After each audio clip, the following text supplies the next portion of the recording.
여러분 반갑습니다. 자, EBS에서 한국사 가르치는 박세윤입니다.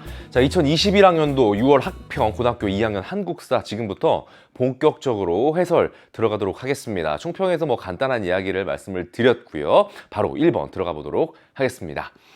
자, 1번 교사의 질문에 대한 학생의 대답으로 적절한 것은 항상 1번 문제는 여러분들 2학년이지만은 3학년 되시고 수능을 보실 때도 마찬가지입니다. 이 선사시대의 생활 모습, 이것이 이제 구석기, 신석기, 그다음에 이제 청동기 중에서 번갈아 가면서 이렇게 1번 문제로 나오게 돼 있는데, 자, 일단 이 시대의 대표적 유물을 보겠습니다. 사진으로도 우리가 알아볼 수가 있고요. 여기 써 있듯이 주먹도끼도 이렇게 핵심 키워드로 제시가 됐습니다. 이 시대의 생활 모습.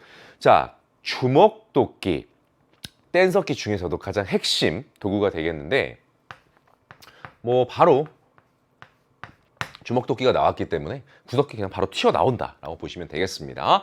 자, 1번. 향전이 발생했어요. 의외로 이 선지, 오답이긴 합니다만은 여태껏 나왔던 그런 선지 중에서는 가장 1번 문제, 1번 선지부터 낯선데 이렇게 느끼는 학생들이 있었을 것 같기도 합니다.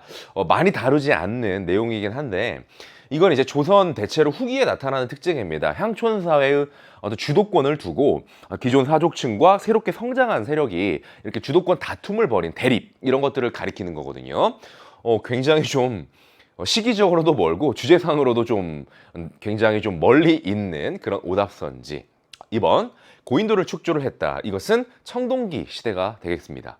3번, 빗살무늬 토기를 제작했다. 요거는 신석기가 되겠죠.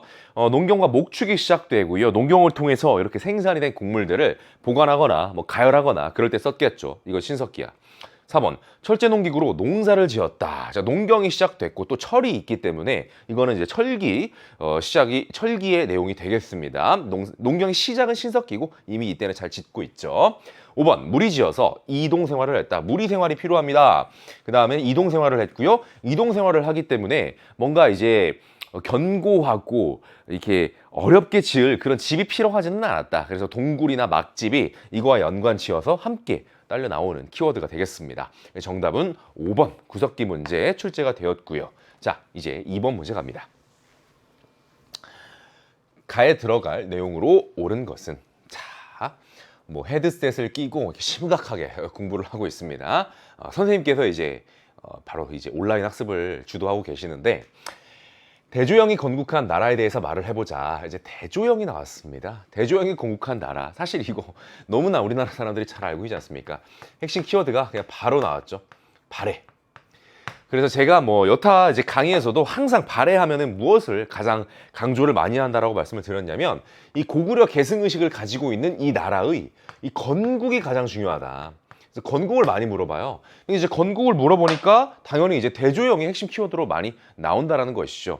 이제 내신 쪽으로 들어가게 되면 이 발해에서 발전사에서 여러 몇 명의 왕들이 있는데 그 왕들도 좀 다룹니다만, 지금 이제 이런 학평이랄지 아니면 수능이랄지 그렇게까지 들어가지도 않고 있습니다. 발해는 뭔가 아니면은 최전성기의 대표적인 용어, 그다음 멸망할 때 이야기 요 정도 언급이 되고 있습니다. 그 외에 이제 문화재 몇 가지 정도 추가를 하면 될 것 같습니다. 자, 당나라랑 사이가 당연히 좋진 않죠. 발해가. 왜? 이 고구려 계승의식을 가지고 있는 나라인데 고구려가 당나라 때문에 또 무너지지 않습니까? 자, 그래서 보통은 당나라랑 조금 이제 정치적으로 좋지 않은 관계였고, 심지어는 이렇게 먼저 공격하는 모습을 보이기도 하는데, 이게 이제 내신에서는 많이 물어보는데, 발해의 이제 발전 과정 속에서 무왕 때 있었던 일이지. 그 다음에 이제 가운데 있는 친구가 또 이제 어떤 핵심 내용을 말을 했겠고, 그 다음에 이제 무너질 때 10세기에 거란의 침략으로 멸망을 하게 되었던 것, 이것이 바로 발해가 되겠습니다. 자, 1번, 해동성국이라 불렸어요. 가장 융성했을 때 이런 표현을 받았죠. 정답은 1번에서 가장 상징적이고 대중적으로 알려진 발해 키워드죠. 대조영, 해동성국. 그렇죠? 정답은 1번입니다.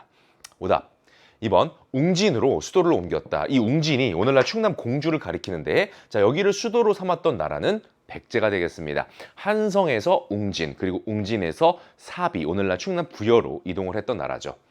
3번, 청나라에 영선사를 파견을 해가지고 좀 군수 분야에 대한 시찰을 하고 와서 우리나라의 기기창이 만들어지기도 했는데, 말 그대로 이건 근현대사, 개항기, 문물을 이렇게 배워오는 사절단의 이야기가 되겠습니다.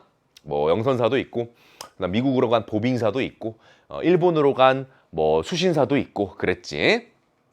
4번 의정부 서사제를 시행을 하였다.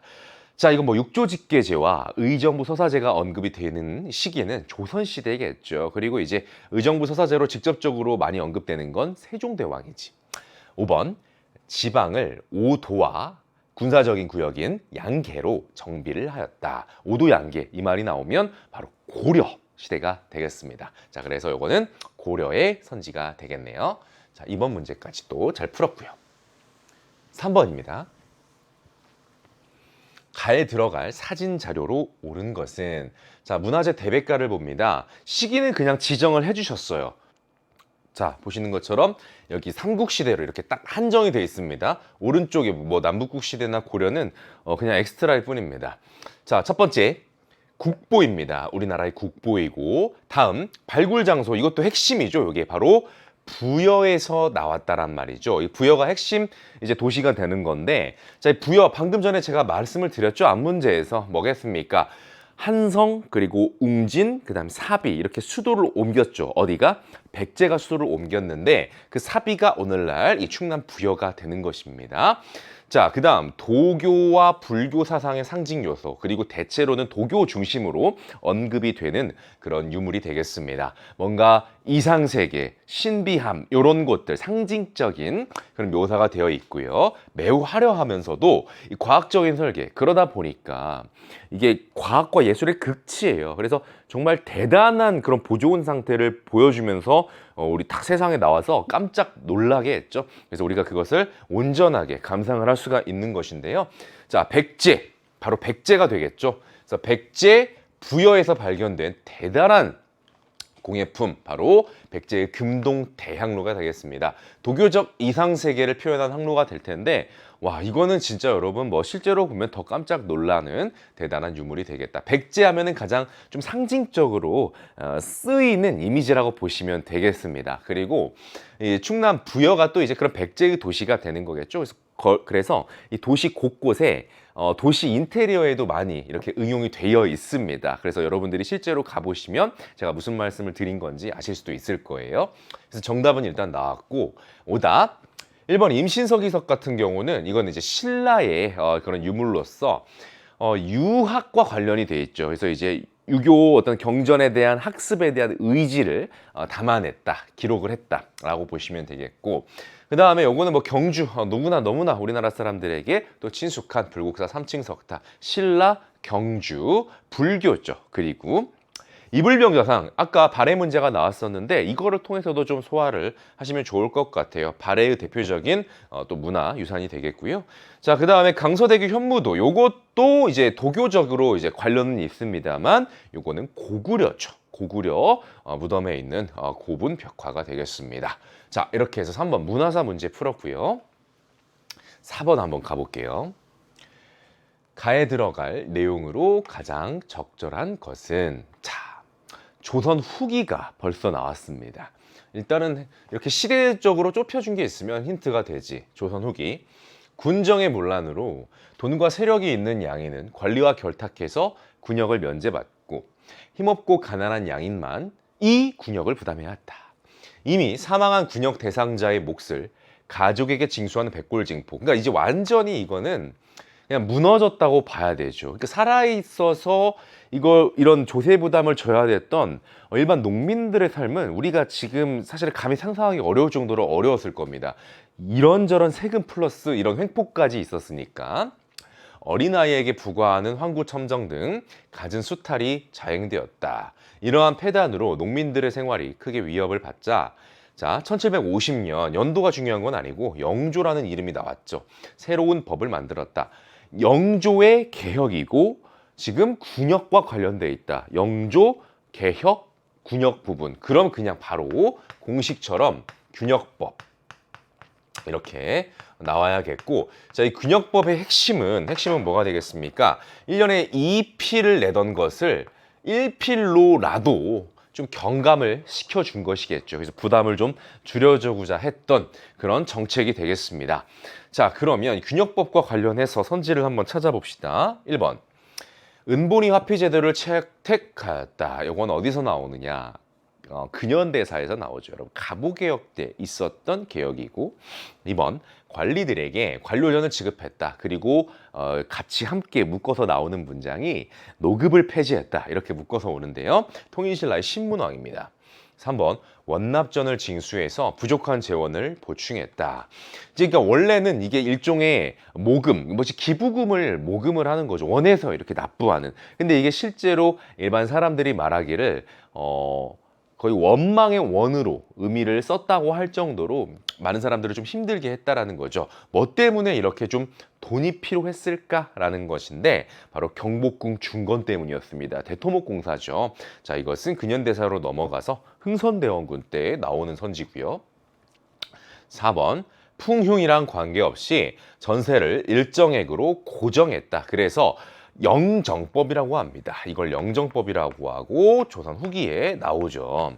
그러니까 기존에는 우리가 이렇게 이제 전세, 그러니까 토지에서 나오는 산출물에 대해서 세금을 부과를 할 적에 세종대왕께서 최대한 합리적으로 해보고자 뭐 비옥도도 고려해보고 그다음에 풍용도 고려해보고 이런 것들을 우리가 공법이라고 했습니다. 그래서 뭐 전분 6등법, 연분 9등법 이렇게 말했는데 합리적으로 노력을 한 부분은 있기는 하나 굉장히 복잡하고 결국엔 어차피 계속해서 최대한 낮은 등급으로 매기려는 관행이 있다 보니까 결국에는 이렇게 그냥 고정시키는 쪽으로 갔다라는 것이죠.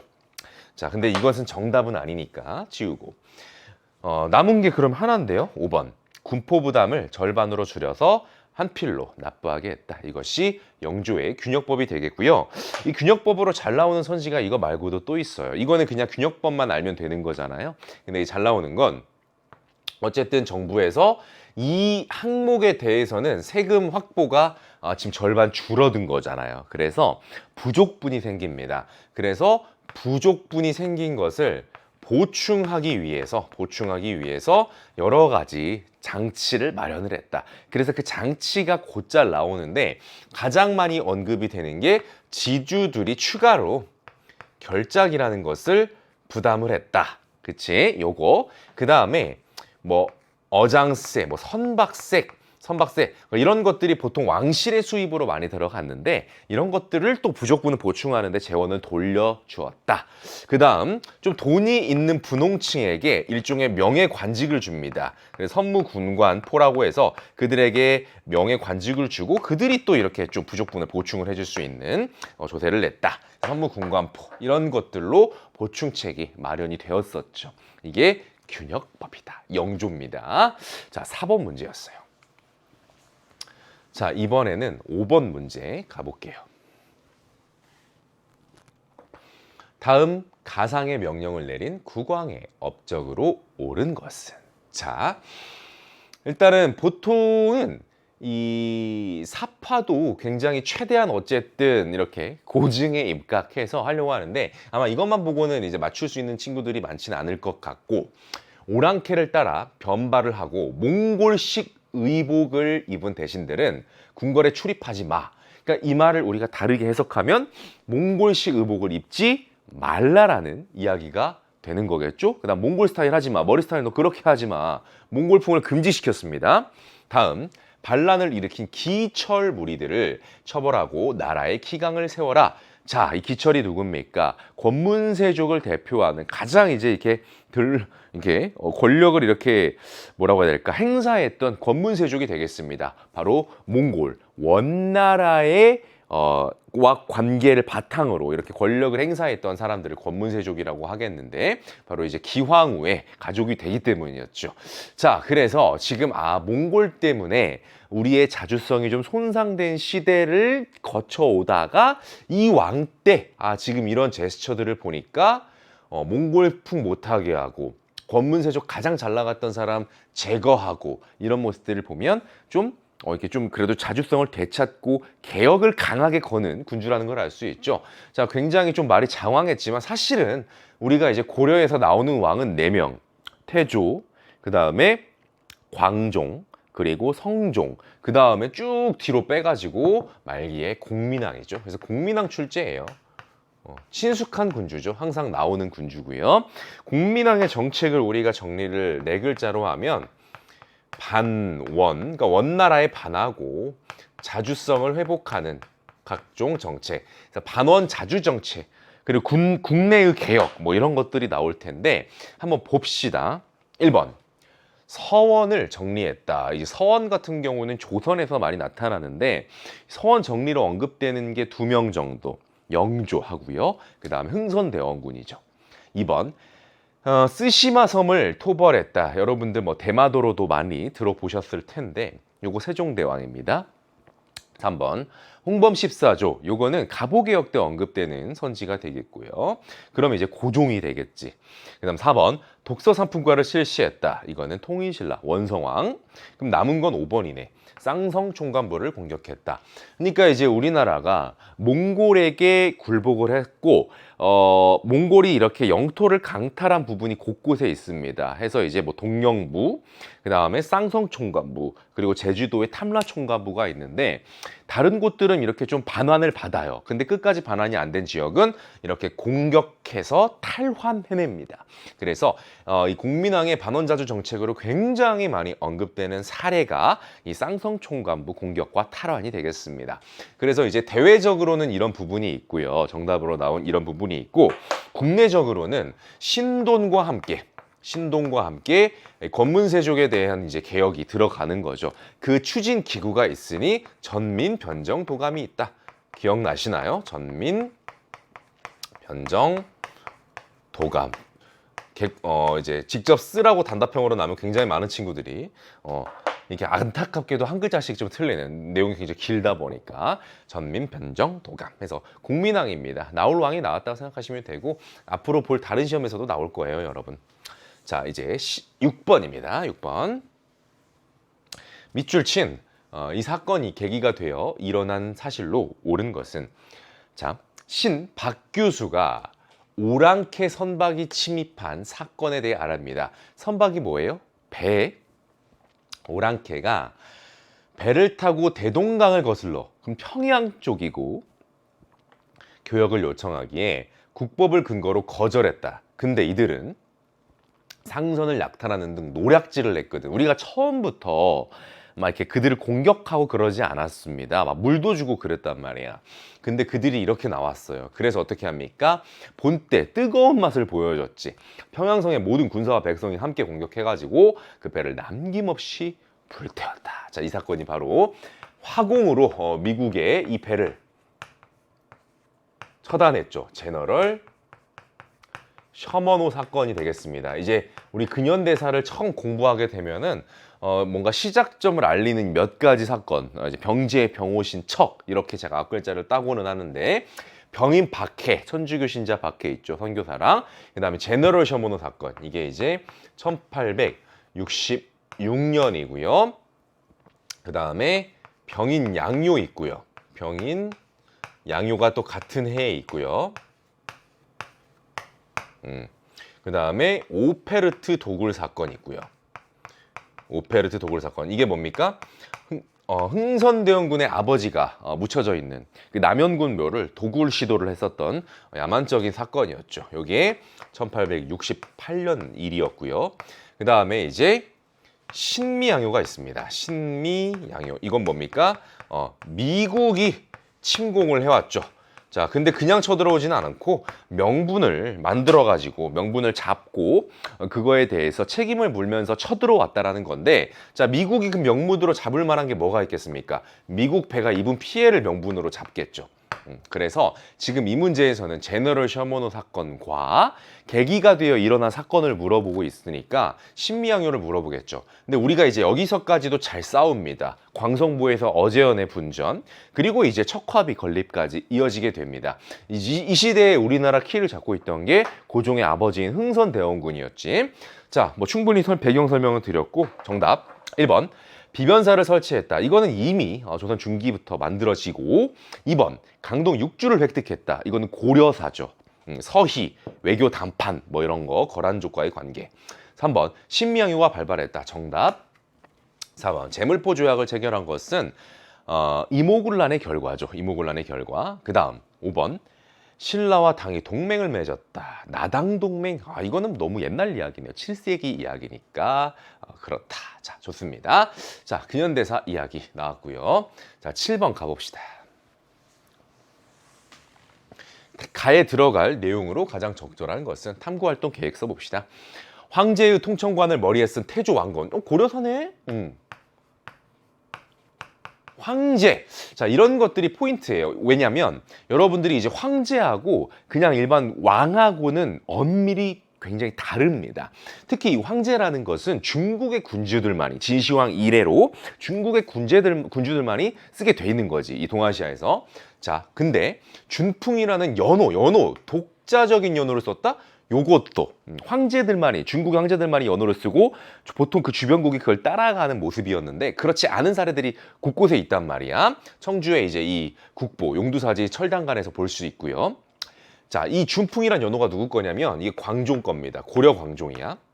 다음 천자를 찬양하고 천자 이런 표현. 황제가 오래 살기를 기원한다. 그러니까 즉 이게 무슨 말이야? 고려시대 군주들의 어떤 자주적인 천하의식. 그냥 그런 거라고 보면 돼요. 그러니까 어려울 주제가 아니야.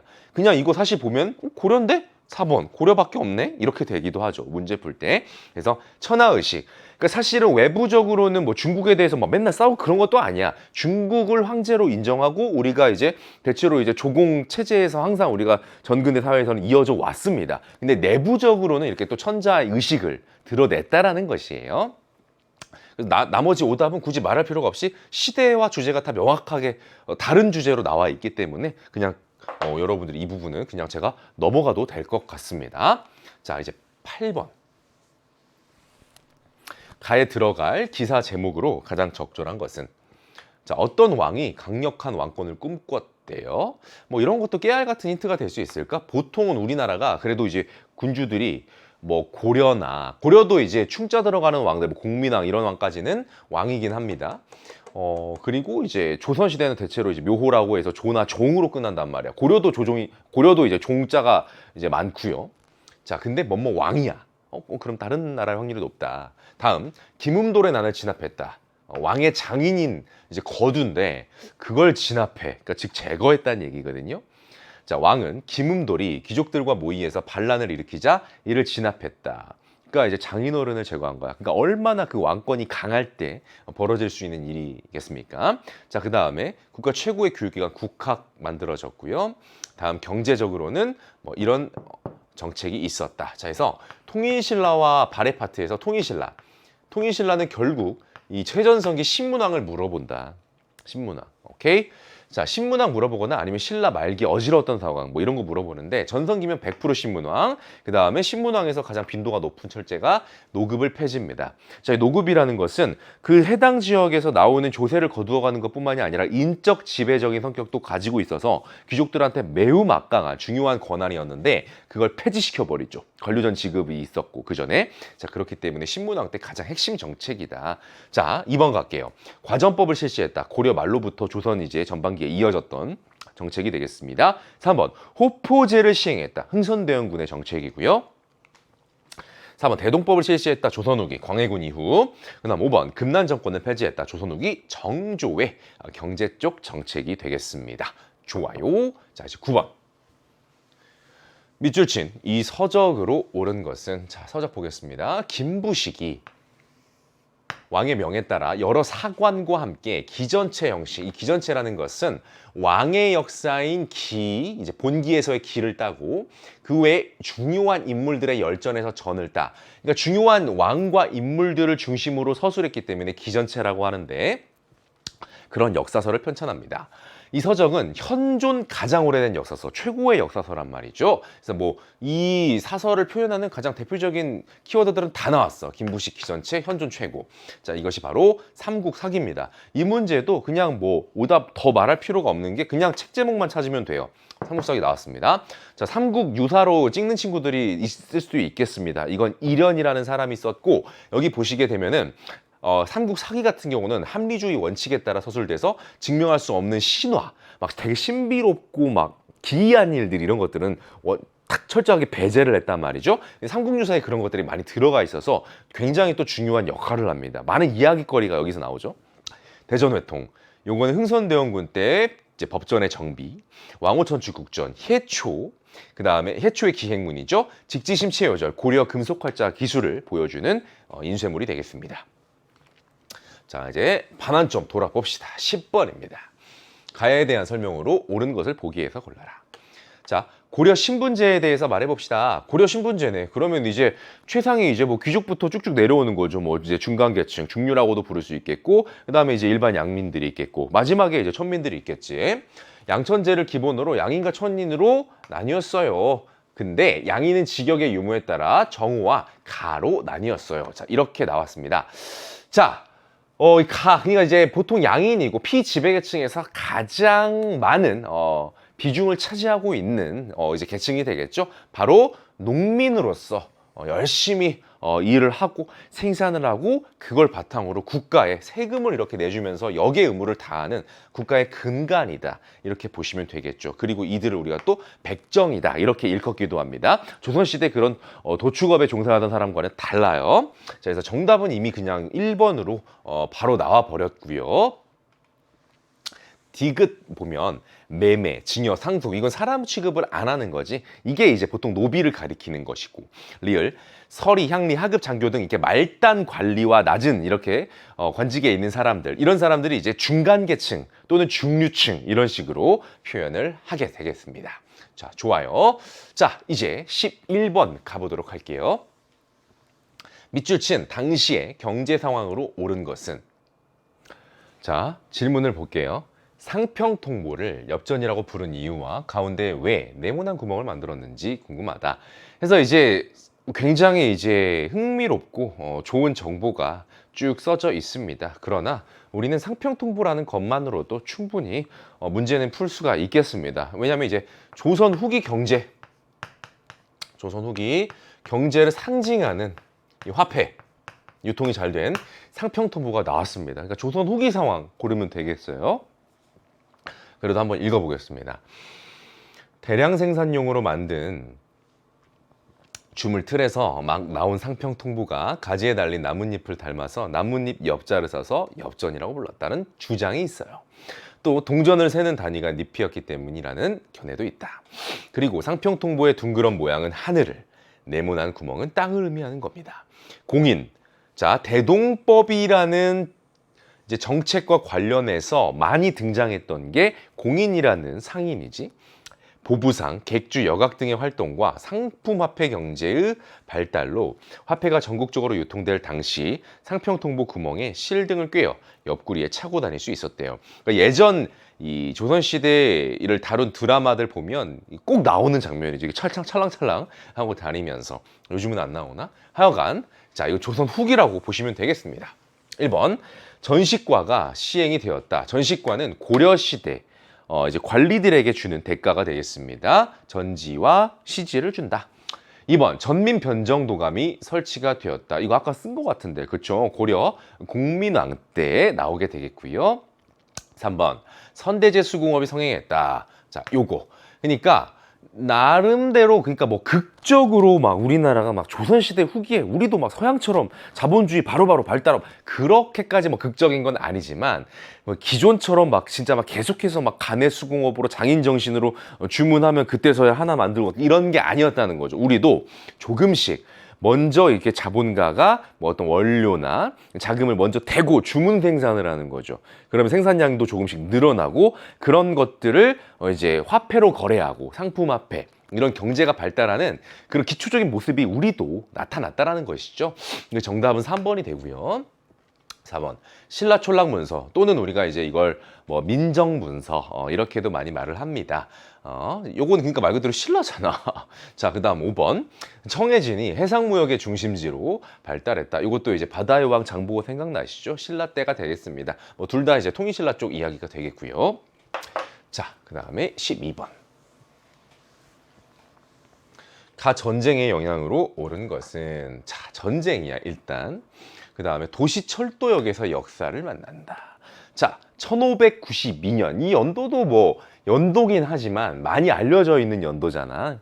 다음 일본의 도요토미 히데요시의 명령을 받은 일본군이 조선을 침략했다. 뭐 더 말해 무엇하리. 임진왜란이죠.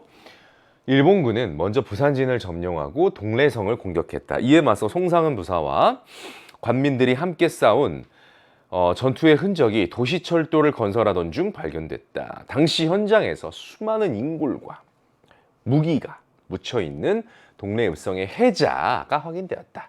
이 전투가 있었던 전쟁의 참혹함을 알리고 선조들의 항쟁을 기리기 위해 도시철도 영내 동래읍성 가 역사관이 들어서게 되었다 해서 임진왜란이죠. 근데 여러분들이 이제 기다리던 건 사실은 이순신 장군 언제 나오지 이렇게 생각을 했을 텐데 뭐 충분히 뭐 1592년 일본군의 조선 침략만으로도 임진왜란인 걸 아실 수 있을 것 같습니다. 자, 그리고 이 문제에서 지금 묻고 있는 게 영향이기 때문에 이후 상황 쪽이에요. 근데 대체로 지금까지는 이제 뭐 전개 과정 속에 있었던 뭐 조명연합군의 평양성 탈환이랄지 아니면 뭐 의병의 활약 아니면 당연히 영순위인 이순신 장군 이렇게 많이 나왔는데 이번에는 영향이니까 잘 알아두시기 바랍니다. 정답부터 얘기하고 있는 거 이어가기 위해서 정답부터 찾으면 5번이 정답이죠. 자, 조명연합군. 그러니까 명나라가 지원을 해줬습니다. 근데 명나라가 임진왜란 참전한 것뿐만이 아니라 국내적으로도 여러 가지 뭐 어려운 좀 이렇게 상황들에 놓여 있으면서 재정도 안 좋고 좀 혼란스럽고 실제 이제 이런 일들이 있고 나서 얼마 안 가서 역사 속에서 보면 진짜로 얼마 안 가서 무너지거든요. 그러니까 그렇게 어려운 상황이야. 그러니까 명나라가 좀 쇠퇴하죠. 전쟁 끝나고 나서. 그리고 우리나라는 뭐 말할 것도 없죠. 전쟁의 무대였기 때문에. 그러니까 그 틈에 만주 쪽에서 여진이 커버리는 겁니다. 여진이 커. 그래서 이 여진이 성장해가지고 부족을 규합해서 나라를 선포하니 그것이 후금이라는 나라입니다. 후금이라는 나라예요. 이 명과 후금은 그러니까 공존하죠. 그리고 후금이 이 명을 굉장히 압박을 한단 말이죠. 자, 그리고 이 후금이 이제 좀 더 있다가 국호를 바꾸니 그게 바로 그 유명한 청나라가 됩니다. 이 청나라가 어떤 나라입니까? 병자호란으로 조선을 굴복시키고 군신관계를 굉장히 오래 기간 이어갔던 나라가 되는 거지. 자, 그래서 임진왜란의 결과가 결국에는 뭐 병자호란이라는 또 다른 중요한 사건으로 연결되는 브릿지가 되는 거죠. 네, 정답은 5번이 됐고 오답 1번 동북구성을 축조했다. 이거는 이제 고려, 윤관, 그다음에 여진 토벌 이쪽과 관련이 있지. 그다음에 2번 삼국 통일을 완성하였다. 삼국 통일의 완성. 어쨌든 신라가 통일을 했고 완성이란 표현이 있는 것은 이 당나라랑 처음엔 연합을 했지만 당나라가 뭐 백제나 고구려 무너진 뒤에도 계속해서 어떤 야욕을 보였죠. 한반도 지배에 대한. 그래서 당나라랑 신라랑 싸우죠. 결국엔 나당 전쟁. 그래서 나당 전쟁에서 뭐 매소성 기벌포 전투 같은 거 승리를 하면서 당나라 군대를 축출. 그래서 이제 이 완성이 됐다라는 표현이 그때 나올 것이고 3번 외교장각 도서를 약탈당했다. 이거는 병인양요 때 프랑스군의 약탈이 있었죠. 4번 시모노세키 조약이 체결됐다. 이거는 청일전쟁의 결과고요. 일본이 승리해서 굉장히 이 시모노세키 조약을 통해서 굉장히 큰 이득을 보게 됩니다. 자, 12번 문제였습니다. 자, 이제 13번 갈게요. 다음을 반포한 정부 시기에 있었던 사실로 옳은 것은 자, 1번 대한국은 세계 만국에 공인된 자주 독립한 제국이다. 대한제국이죠. 대한제국 1897년부터 1910년 1910년으로 해서 왜 멈추는지 아시죠? 자, 2번 대한제국의 정치는 과거 500년간 전래되었고 앞으로 만세토록 불변할 전제정치이다. 사실 이전 시기에도 우리나라에서 뭐 독립협회랄지 이런 단체들을 통해서 바로 뭐 공화정 뭐 그런 건 아니더라도 뭐 입헌군주제 이런 것들도 충분히 논의가 되었었는데 사실은 이제 고종이 이제 뭔가 전권을 쥐고 모든 것을 주도하는 전제 정치를 선포하게 됩니다. 뭔가 역사의 그런 도도한 흐름과는 살짝 이제 좀 거스르는 방향이긴 하죠.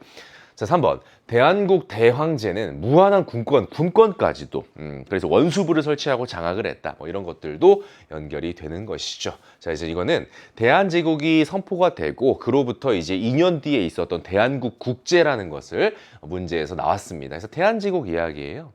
자, 1번 사화가 발생했다. 이거 조선 중기부터 면상군 때부터 이제 터지기 시작하죠. 무오사와 갑자사와 이렇게요. 훈구파와 살인파의 대립으로부터 나오게 됩니다. 2번 지계를 발급했다. 이게 정답.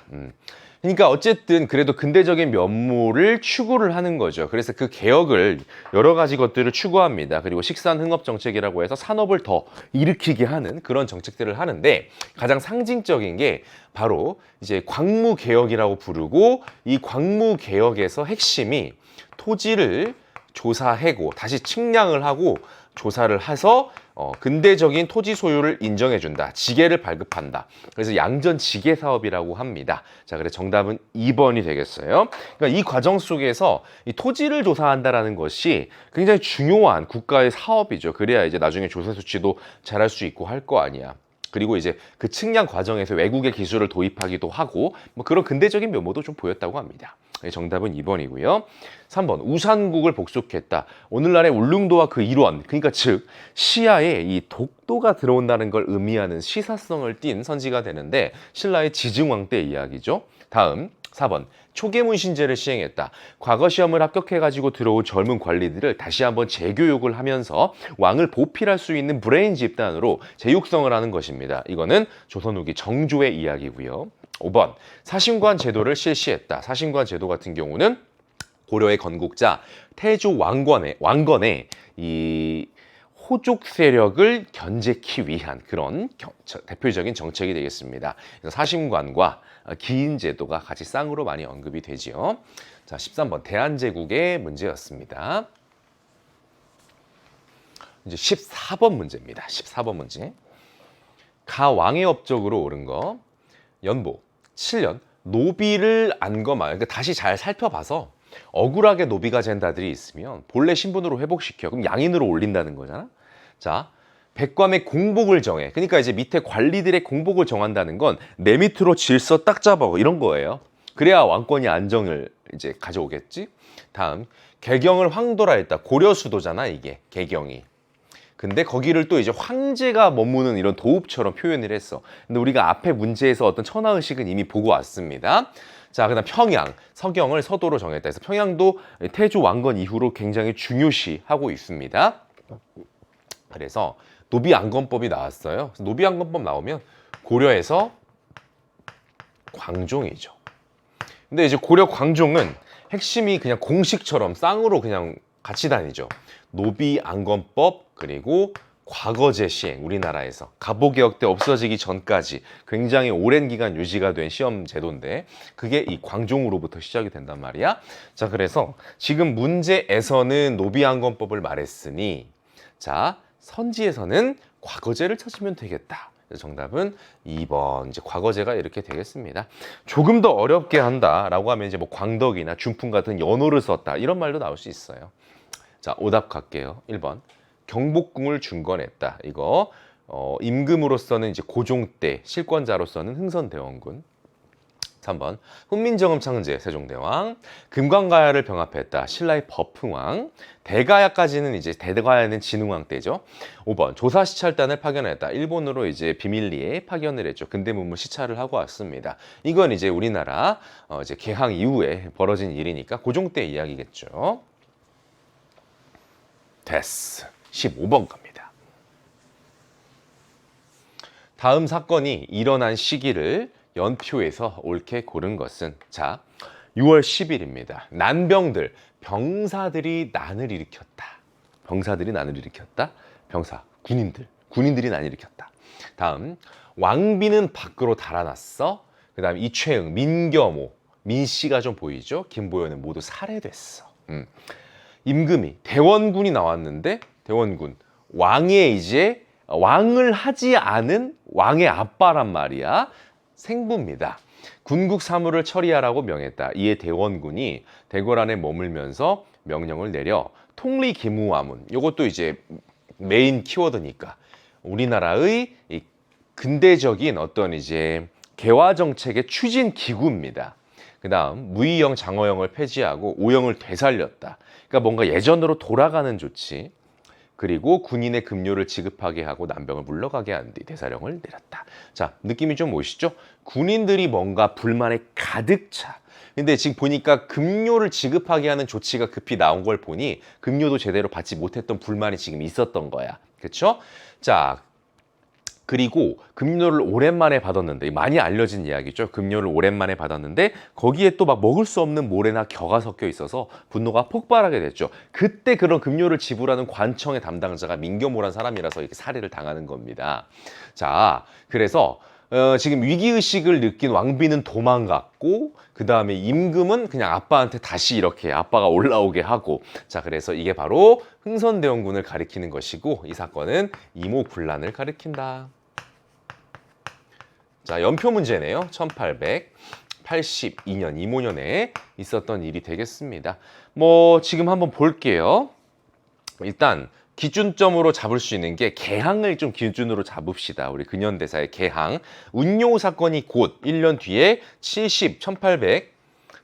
1876년에 우리나라 개항, 강화도 조약으로 연결이 되죠. 이게 75년. 그러니까 강화도 조약을 맺으면서 우리나라가 개항이 되고 여러 문물이 들어온단 말이죠. 그래서 신식군대도 만들어지고 개화 추진기구 통리기무함도 만들어지고 사절단도 보내고 그랬단 말이야.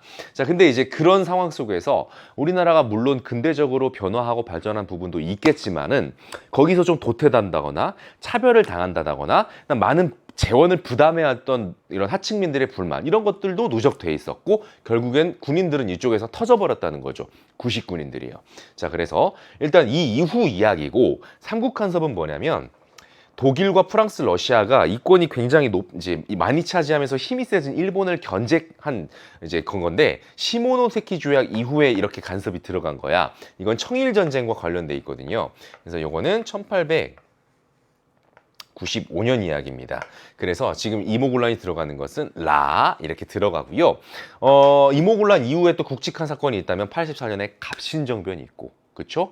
그 다음에 그 이후에 뭐 동학농민운동, 갑오개혁, 다 여기에 아주 굵직한 이야기들이 많이 들어가 있습니다.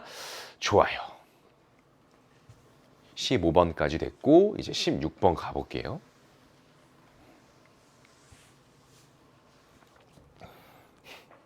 가상황에 대한 설명으로 가장 적절한 것은 나의 한국사 정리 노트. 조선 후기 정치 상황의 변화. 우리가 또 근현대사 문제를 계속 풀고 있었는데 다시 또 정근대사로 돌아왔습니다.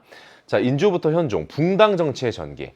우리가 이제 조선의 정치의 핵심이 바로 이 붕당 정치죠. 그래서 뭐 동인, 서인, 뭐 남인, 북인, 뭐 노론과 소론, 뭐 이런 식으로 갈라졌는데, 어쨌든 그 여러 이 붕당의 존재가 서로를 견제하면서 상호 견제와 어떤 균형의 원리가 지켜질 때도 있었고, 그 다음에 더불어서 그런 정파가 또 항맥으로도 연결되면서 여러 가지 이제 요인을 담고 있는 게 붕당 정치인데, 그게 시간이 지나면 지날수록 대립만 남는 거죠. 치열한 이런 싸움만 남는 거야. 그러면서 붕당 정치의 원칙이 변질되었다, 이런 표현을 쓰거든요. 그래서 상대방 당파의 존재를 용납치 않아요. 그래서 서로 결혼도 안 하고 무슨 사건만 있으면 빌미 잡아가지고 사약 먹이려고 하고, 그런 식으로 가다 보니까 정치가 매우 혼란스러워졌고 부작용이 컸습니다. 그러자 영조와 정조 때 탕평 정치로 탁 시행을 하면서 이제 사람을 쓰는 데 있어서 균등하게 이렇게 공평무사하게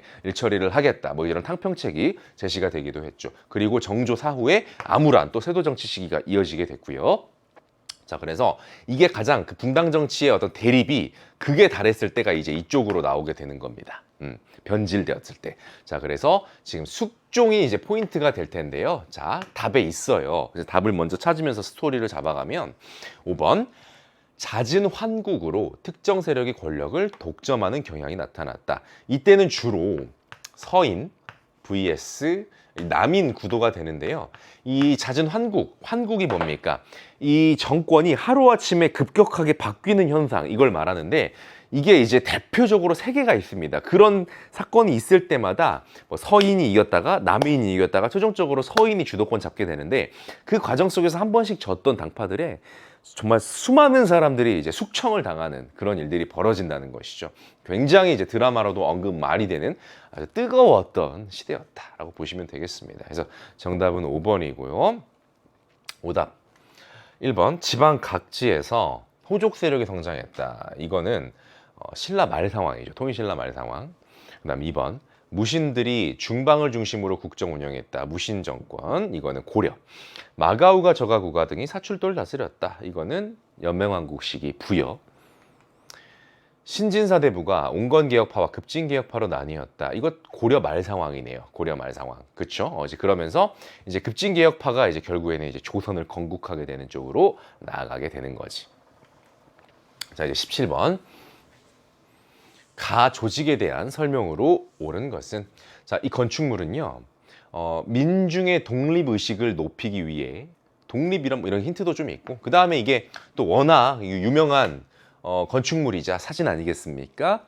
자, 모금운동을 주도해서 건립한 독립문입니다. 나와 있는데, 독립문. 그리고 이제 이 뒤로 걸어갈 수 있는 거리에 그 유명한 이제 서대문 연구소도 있죠. 지금은 역사박물관으로서 여러분들이 가보실 수가 있겠습니다. 자, 그래서 독립문, 바로 독립협회를 가리키지. 독립협회, 줄일게요. 독립협회. 뭐 관련된 인물, 뭐 서재필, 그 다음에 독립신문이 먼저 만들어졌고요.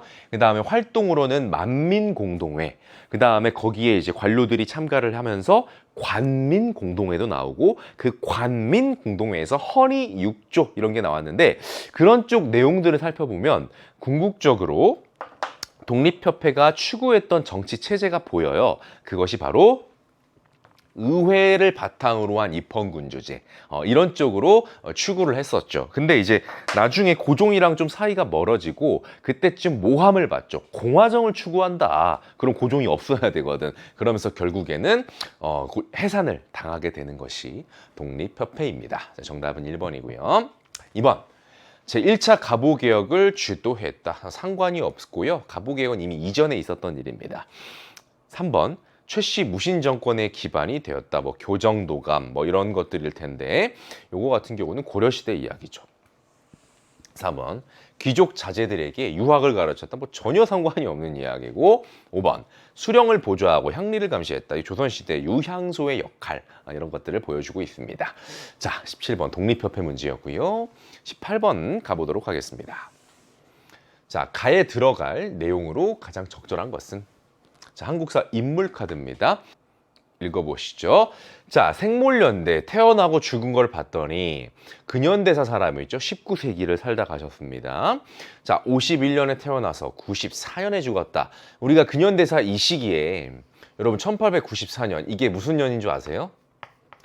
이게 이제 갑오년입니다. 아주 좀 어제 뜨거웠던 해인데, 자, 주요 행적을 보겠습니다. 알성 문과의 장원급제, 그러니까 수재야 수재, 인재고요. 유홍기 등과 교유하며 개화사상을 형성했다. 일본으로부터 이제 자금, 차관 도입을 시도하였으나 실패. 사실은 1894년이 그닥 중요한 건 아니에요. 이게 갑오를 쓰면 괜히 또 주제 혼동하실까 봐 쓰진 않겠습니다. 자, 차관 도입을 시도했으나 실패. 그러니까 뭔가 좀 정치적으로 입지가 좀 다급해졌어. 궁지에 몰렸다는 거지. 자, 그리고 가라는 큰 사건을 겪었다가 박영효, 서광범 등과 함께 일본어로 망명, 그러니까 급히 몸을 피했다라는 건데, 나중에 이제 일본을 거쳐서 중국에 갔다가 거기서 이제 암살을 당하죠. 그래서 이제 그 시체가 또 굉장히 국내로 들어와서 훼손을 당하게 되는데, 자, 누굴까요? 자, 이 사람은 바로 찾으셨나요? 갑신정변을 일으켰던 김옥균을 가리키죠. 김옥균, 주도자 김옥균이 되겠습니다. 자, 일단은 뭐 가장 중요한 힌트는 여기 개화사상, 그래서 급진개화파죠. 우리가 빠르게 일본의 메이주신을 모델로 여러 가지 개혁을 추진을 해야 된다. 이거 있고요. 그 다음에 좀 공부를 한 친구들은 여기 일본으로부터 차관 도입 시도하려고 했으나 실패했다. 이것도 아마 본 친구들이 있을 겁니다. 그 다음에 함께 했던 사람들 중에 박영효 이런 사람들도 워낙에 많이 언급이 많이 돼서, 아, 뭔가 실패하고 일본으로 이제 몸을 피했구나. 이걸 통해서 갑신정변이라는 거, 김옥균까지도 찾으실 수 있었을 겁니다. 자, 정답 찾으러 갑시다. 1번. 별무반을 편성을 주장했다. 고려의 윤관입니다. 기병중심. 그리고 여진토벌. 2번. 이두를 체계적으로 정리했다. 이거는 이제 신라의 설총이죠. 그 다음 3번. 청을 정벌하자는 북벌운동이 제기되었다. 이거는 우리나라가 이제 병자호란 겪고 그 치욕을 겪었잖아요. 그 이후에 나오는 이야기야. 이때로부터는 훨씬 이전이지. 자, 다음 4번. 갑신정변을 주도하며 근대적 개혁을 시도했다. 네, 그렇죠. 갑신정변 그대로 이렇게 정답이 나왔고, 사실은 주제만 알면 풀 수 있죠. 꼭 김옥균인 것을 특정지어서 알지 못하더라도 갑신정변 가지고도 충분히 풀 수가 있는 문제였습니다. 자, 5번 조선책략 유포에 반대해서 영남 만인소를 주도했다. 자, 이 조선책략이 무엇입니까? 2차 수신사로 일본에 갔던 김홍집이 청나라 사람 황춘시엔으로부터 받아온 거죠. 핵심 요지는 어디와 친해져라, 미국과 연결이 되어야 된다라는 것이었고, 많은 반발을 샀죠. 위정척사운동, 영남 만인소로 이제 반발을 샀습니다만은 우리가 결국에는 미국과 조약을 체결을 하게 되었던 부분. 자, 이제 19번 가볼게요. 자, 밑줄 친 국왕의 업적으로 옳은 것은, 자, 이혈, 자, 이씨 왕종거지 조선입니다. 제 9대 국왕으로 즉위했다. 태정, 태세, 문단세, 예성, 성종이지. 자, 주요 업적을 볼게요. 집현전을 계승한 홍문관을 설치했다. 3사 중에 하나인 홍문관을 설치했다. 집현전이 왜 없어집니까? 세조 때문에. 세조가 이제 없앴었는데 다시 이제 문치를 추구하는 이 성종이죠. 이 군주는 홍문관을 만들었고요. 다음, 국가와 왕실의 의례를 정리한 국조오례의, 그 다음 김종직 등 살림을 중용하죠. 그러면서 혼구 세력, 기존 권신층인 혼구 세력을 견제합니다. 그래서 이제 보통 이제 이런 살인파가 보통 이제 언론기관에 많이 이렇게 들어오면서 극렬하게 이렇게 홍구를 많이 비판을 합니다. 그러다 보니까 이제 홍구 세력이 바로 이제 기회를 잡고 공격을 해가지고 많은 살인파들을 공격하는 것이 사화라는 사건으로 이 성종 때 다음 왕인 연산군 때부터 터지기 시작하는 거지. 자, 성종입니다. 1번. 수원 화성을 건설했다. 조선 후기 정조. 2번 국자감을 정비했다. 이거 바로 국자감은 이거는 이제 고려죠, 고려. 자, 3번 별기군을 창설했다. 이거는 이제 근현대사 이제 들어가가지고 이제 신식군대가 만들어질 때 이야기인 거죠. 개항하고 나서. 그다음 4번 22담로를 설치했다. 이거는 삼국시대 백제 무령왕. 자, 그다음 5번 조선 최고의 법전 경국대전이 반포됐다. 근데 이제 최고의 이런 법전이 이제 정비가 되고 반포가 됐기 때문에 말 그대로 시스템이 이제 쫙 깔렸다. 어느 정도 완성을 봤다라고 표현할 수 있죠. 그야말로 성종이다라고 보시면 되겠습니다. 이 편찬 시작은 세조 때 있었으나 완성은 이렇게 성종 때 보았다. 자, 이제 마지막 대망의 20번입니다. 자, 가에 들어갈 내용으로 가장 적절한 것은, 자, 드라마를 기획을 하는데 그냥 벌써부터 뭔가 이렇게 멜로디가 좀 들리시는 것 같지 않나요? 새야 새야 파랑새야. 정확한가? 새야 새야 파랑새야. 기획 의도를 봤더니 뭐 보국 안민, 뭐 체포구민, 그러니까 어쨌든 우리 힘든 정말 그 도탄에 빠진 이 농민들, 백성들을 우리 구해야 된다. 자, 전개된 농민운동입니다. 자, 참여한 사람들의 삶을 입체적으로 재현해 봅시다. 실제로 비교적 최근에 이게 메인 테마였던 드라마도 있었죠. 1번 외세의 경제 침투, 지배층의 수탈이 심화되고 있어. 2번 동학, 최재우에 의해서 창시가 되었습니다. 새로운 세상을 갈망하던 많은 농민들이 이거에 동조를 했어요. 그래서 세력이 확산되자 정부에서 이 최재우를 혹세무민이라는 죄명으로 사형을 시켰죠. 그러자 그들이 먼저 움직이죠. 어떻게 움직입니까? 억울하게 죽은 우리 교주의 명예를 회복해라, 신원해라 라고 하는 운동으로 출발을 했는데, 이제 점점 이제 이들의 요구가 탐관오리도 처벌하고 나중에는 이제 외세와도 이제 맞서 싸우게 되는 그런 전 국가적인 운동으로 이렇게 우리가 보고 있는 것이죠.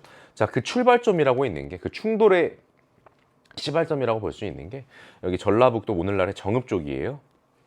고부라는 곳이 있는데 거기 탐관오리의 전형, 이 조병갑의 폭정이 있었습니다. 그래서 농민들이 봉기를 해서 일단은 좀 무마를 시켰거든요. 근데 그 뒤에 이제 이런 상황을 해결하기 위해서 이제 위에서 내려온 파견되는 직책 안핵사라는 직책을 가지고 온 이용태라는 자가 있는데 더 나쁜 사람이었던 거죠. 그러면서 이제 다시 한번 고부에서 재봉기가 일어나면서 본격적으로 이 운동이 커지기 시작하는 거죠. 바로 동학농민운동입니다. 동학농민운동이고, 아까 제가 얼핏 1894년에 참 일이 많았다. 바로 이 1894년 가보년에 있었던 일. 자, 그래서 많은 일들이 있었고, 아무래도 이렇게 빈칸 블랭크로 뚫어진 중요한 부분, 여기가 이제 동학농민운동에서 가장 많이 물어보는 국면이에요. 가장 핵심 국면이고, 그 이후에 우금치 전투, 요거는 이제 2차 농민 봉기에서 최후의 이제 전투이자 패배가 됩니다. 이렇게 마무리가 되는데 이게 공주죠, 공주 쪽. 자, 가장 중요한 이 가 국면이 무엇이냐면요. 자, 정답부터 갈게요. 2번.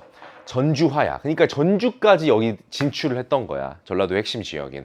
그래서 정부와 이제 화해하는 약조를 맺고 이제 농민군의 자치적인 그런 이제 개혁을 추진하는 집강소 같은 것이 만들어졌다. 이제 핵심 내용이죠. 근데 이제 이 이후에 이제 일본군이 나가지 않고 그다음 뭐 경복궁 점령하고 막 개혁 강요하고 이런 어지러운 상황이 되자 다시 이제 외세와 맞서 싸우겠다면서 2차 봉기가 일어났던 거야. 근데 이제 최후의 우금치 전투 패배로 마무리가 되는 거죠.